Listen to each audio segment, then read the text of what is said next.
The night my husband forgot my name, I realized I was already losing him. I used to think grief came only after someone was gone, but I learned it can start while they're still sitting right beside you, breathing the same air, smiling the same smile. Just not at you anymore. Mark and I had been together 12 years.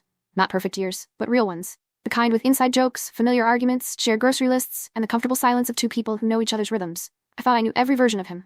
But in the last year, something in him began to flicker. It started small. He'd forget where he put his keys, mix up days, ask the same question twice. I teased him about getting old. He laughed it off. We both pretended it was nothing because pretending is easier than naming what terrifies you. Then one evening, I walked into the kitchen and he looked at me the way you look at a stranger who's walked into the wrong house. Confused. Polite. Detached. "Can I help you?" he asked. The words hit me like something physical.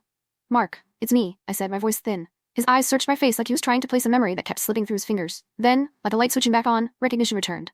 "Oh," he said softly, embarrassed. "Sorry, long day." But the damage was done. He had forgotten me, even if only for a moment. Over the following months, those moments multiplied. He called me by his sister's name once, forgot that we'd been married 8 years, asked me why I was wearing his wedding ring.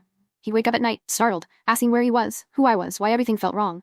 I held him through it every time, whispering, "You're safe, I'm here." Even as something inside me broke a little more each night. Doctors gave us phrases like early cognitive decline and possible neurological onset, words that explained nothing and changed everything. They said it might progress slowly. It didn't. Some days he was himself, warm, sarcastic, humming while he cooked. On those days, I memorized him. The curve of his handwriting, the way he squeezed my hand twice when he wanted to say I'm okay, the way he leaned his forehead to mine when words failed him. But on the bad days, he drifted. He'd forget we lived together, forget he loved me, forget I existed in the story of his life.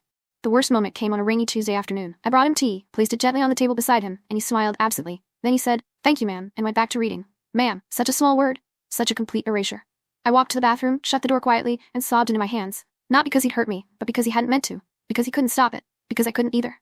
Living with someone who is slowly forgetting you is its own kind of haunting. You start to question everything. Your worth, your memories, your identity. Are you a wife? A caregiver? A stranger in your own marriage? You love and grieve at the same time, and the contradiction is unbearable. But I stayed. Not because I'm strong, I'm not. I stayed because love doesn't evaporate, just because memory does. One evening, months later, I sat beside him on the couch. He was quiet, staring at the window like he was watching something only he could see. His hand rested on his knee, fingers twitching like they were searching for a familiar shape. I placed my hand over his gently, not wanting to startle him. For a few seconds, he froze. Then he looked down, lifted our joined hands to his chest, and whispered, barely audible, my name. Just my name. Nothing more. But it was everything. A tiny piece of him finding its way back to me through the fog. He fell asleep shortly after, head resting on my shoulder. I didn't move for a long time. I just listened to his breathing, felt the weight of him leaning on me, not recognizing me fully, not really, but trusting me in the only way he still could. I know what's coming. I know there will be a day when even my name won't surface anymore, when I'll be just another gentle stranger in his orbit, when the man I married will be present but unreachable.